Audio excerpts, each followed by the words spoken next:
মাটি পট্টা বিচাৰি আছে ৰাইজে আৰু মাননীয় মুখ্যমন্ত্ৰী ডাঙৰীয়া এই ইতিমধ্যে আমাৰ ৰূপনগৰৰ সাইডত পট্টা বিতৰণ আৰম্ভণি কৰি দিছে।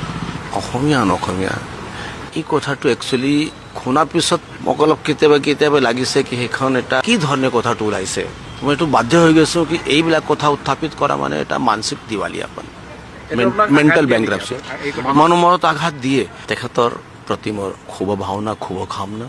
তেখেতে সমাজ জীৱনত আগবাঢ়ি যাওক আৰু আমিও তেখেতক সহায় কৰিম যেতিয়া তেখেতে বিচাৰিব লগ পাব। ইছ্যুটো আনিছিল, ইছ্যু একো নাছিল। এতিয়া ইছ্যু যদি নাথাকে মানুহ তেতিয়াহ'লে যি বকে সেইবিলাক বকিছিল। এতিয়াতো ইলেকশ্যন হৈ গ'ল। মধ্য গুৱাহাটী মোৰ জন্মভূমি কৰ্মভূমি, ৰাইজৰ মাজত আছিলোঁ, ৰাইজৰ লগত আছিলোঁ। বহুতে মোক চিনিয়ে পায়। মই এটা চিনাকি মোক চাওক, কেম্পেইনৰ আগতে যিৰকম আমি ৰাইজক লগ পাইছিলোঁ, অনুষ্ঠান প্ৰতিষ্ঠানত লগ পাইছোঁ, এতিয়া সেইটোৱে কাম কৰি আছোঁ। ধন্যবাদ জ্ঞাপন কৰি আছোঁ যোনে আমাক ভোট দিলে।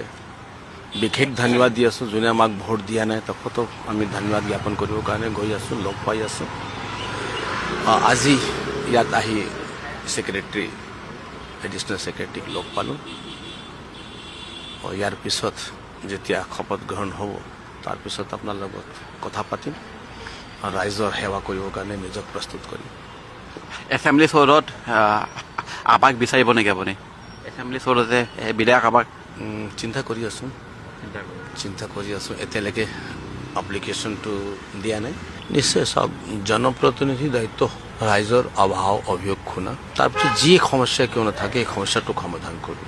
মাটি লাগে, মাটি পট্টা বিচাৰি আছে ৰাইজে আৰু মাননীয় মুখ্যমন্ত্ৰী ডাঙৰীয়া এই ইতিমধ্যে আমাৰ ৰূপনগৰৰ সাইডত পট্টা বিতৰণ আৰম্ভণি কৰি দিছে।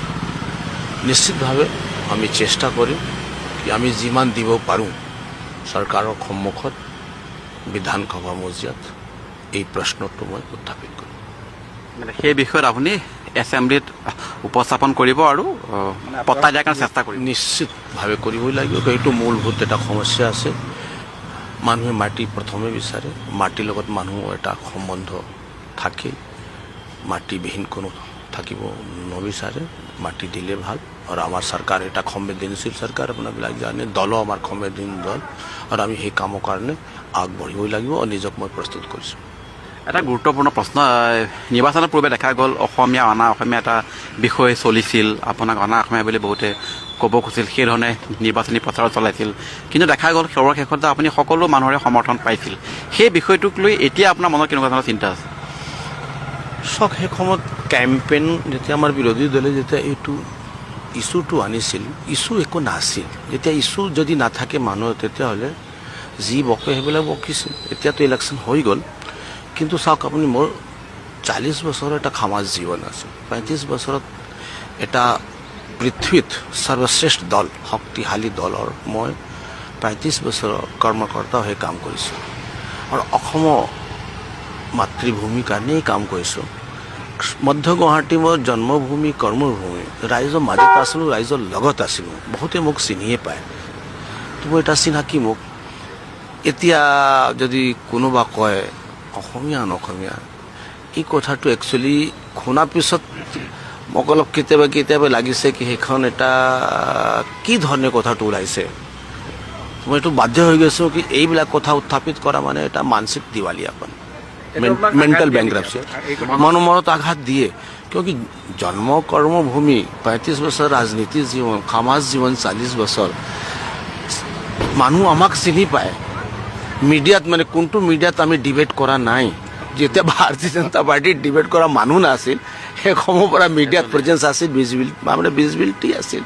মই হৈ গৈছোঁ বিজেপি হয়। এতিয়া এই প্ৰশ্নটো উত্থাপিত হৈছে যেতিয়া মই টিকেট পাইছোঁ। আপোনাৰ চাওক, আপুনিবিলাক চিন্তা কৰক কি 40 বছৰ 35 বছৰৰ কাম কৰাৰ পিছত যদি কোনোবা টিকেট পায়, তাকতো মানে বিৰোধীৰ একো ইছ্যু নাছিলে, এইটোৱে ইছ্যু পালে আৰু সেইটো ধাৰাচাৰী হ'ল। কিয়কি 1,46,000 ভোটত 1,02,000 ভোট পাইছোঁ আৰু এই 1,02,000 ভোটটো সমাজত বিভিন্ন বৰ্গৰ, জাতি, ধৰ্মৰ, ভাষা, সম্প্ৰদায় মই ভোট পালোঁ। সেইকাৰণে মই ৰাইজক বিশেষ ধন্যবাদ জ্ঞাপন কৰিলোঁ। ৰাইজৰ প্ৰতি মোৰ কৃতজ্ঞতা আছে আৰু মই সদায় কৃতজ্ঞ হৈ থাকিম। কুংকি চৌধুৰী আপোনাৰ বিৰুদ্ধে নিৰ্বাচনত অৱতীৰ্ণ হৈছিল। কুংকি চৌধুৰীক লৈ আজি কি ক'ব বিচাৰিব? তেখেতৰ প্ৰতি মোৰ শুভ ভাৱনা শুভ কামনা। তেখেতে সমাজ জীৱনত আগবাঢ়ি যাওক আৰু আমিও তেখেতক সহায় কৰিম। যেতিয়া তেখেতে বিচাৰিব লগ পাব মই তেখেতক আগবঢ়াবৰ কাৰণে সহায় কৰি যাম।